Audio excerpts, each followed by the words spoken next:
What's up, everybody? Jerry with Dipping Up Trading back for another video. Tonight we're going to be talking about Aterian, or ticker symbol ATER.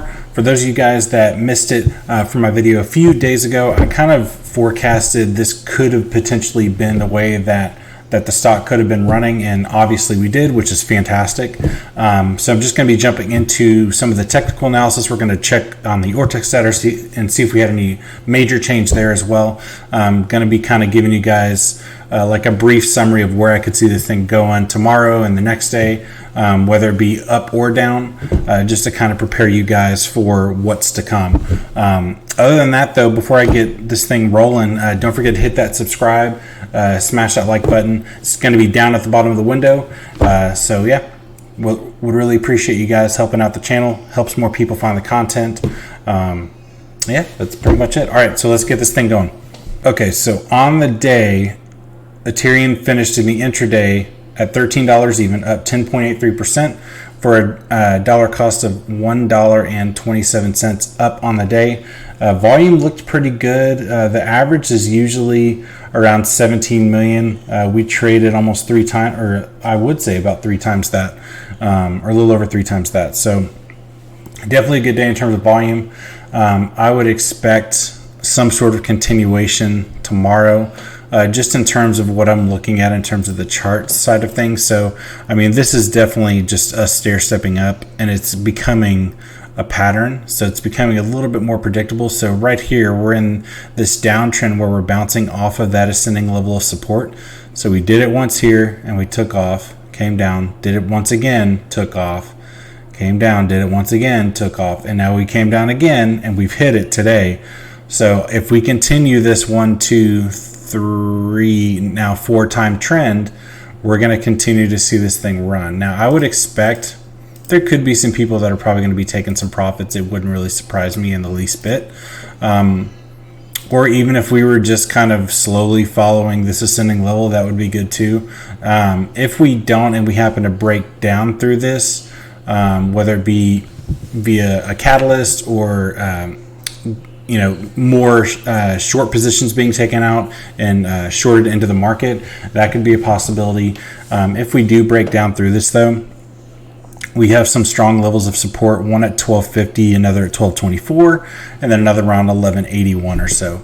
Now, funny enough, in my video, I kind of predicted, I wasn't able to get it to you guys in time, but I kind of predicted, like, right as we hit this peak here, I was like, okay, there's probably going to be a sell-off. And that was mainly just because of what I was seeing with the RSI. I mean, we started entering into some bearish divergence. So the RSI was starting to flatten out, but the stock was continuing to trend up. So at that point, I kind of saw, okay, if the RSI is starting to cool off, but the stock's not yet, or the candles aren't yet, that doesn't necessarily mean that it won't. And I kind of thought at that point, okay, we're probably going to drop down into the $12 range and then bounce from there, which is exactly what we did. And we finished up the day pretty much consolidating and just establishing that new level of support at $12.50. So jumping over real quick to the Ortex data. Let's see, Ortex. All right. So Aterian, let me refresh. Whoa, okay, so Aterian had a short interest change of negative 4.69%. You guys can see that right here. Now, this is on the intraday. We had a shares return 2.07 million versus a 1.3 million borrowed against, for a net return of 772,000 shares. Now, the current short interest or free float as of today was 61.15%. The cost to borrow minimum is continuing to stay high. I think it's up 10% for the minimum rate from yesterday, I believe. I think it was at 124% or so when me and Jay from Flashpoint Capital on his live stream were looking at it. So I believe it was up 10% today. The cost to borrow max is just under 250%, so not really a change there. And then the cost to borrow average is still over 200%, so still substantial. Everything else is continuing to go up. Utilization went up. Again, almost maxed out at 100%. The cost to borrow is at 51%. Days to cover is down a little bit.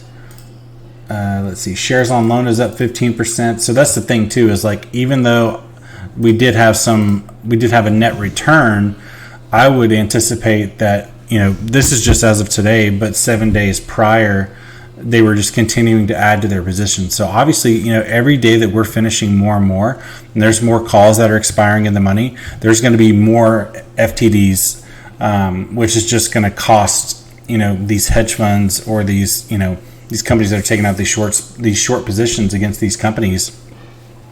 They're just going to be hemorrhaging cash at that point, which is not going to cost us anything. It's going to cost them everything. So definitely stay convicted in the play. This is just with any heavily shorted stock, in my opinion. And again, I'm not a financial advisor. This is just my own personal opinion in terms of where I'm seeing and forecasting these companies to go. Moving on, so real quick, so the percent of free float on loan is 76.46%, also up. So we almost have 3/4 of the free float is currently out on loan, which is insane. But it also makes sense as to why the cost to borrow is so high, because we pretty much have maxed out all the lendable shares. So we pretty much have maxed out 76.46% as of 7 days ago. And then let's see, estimated short interest of the free float is 64.16. And then the exchange reported short interest is also at 15% at 6.68 million.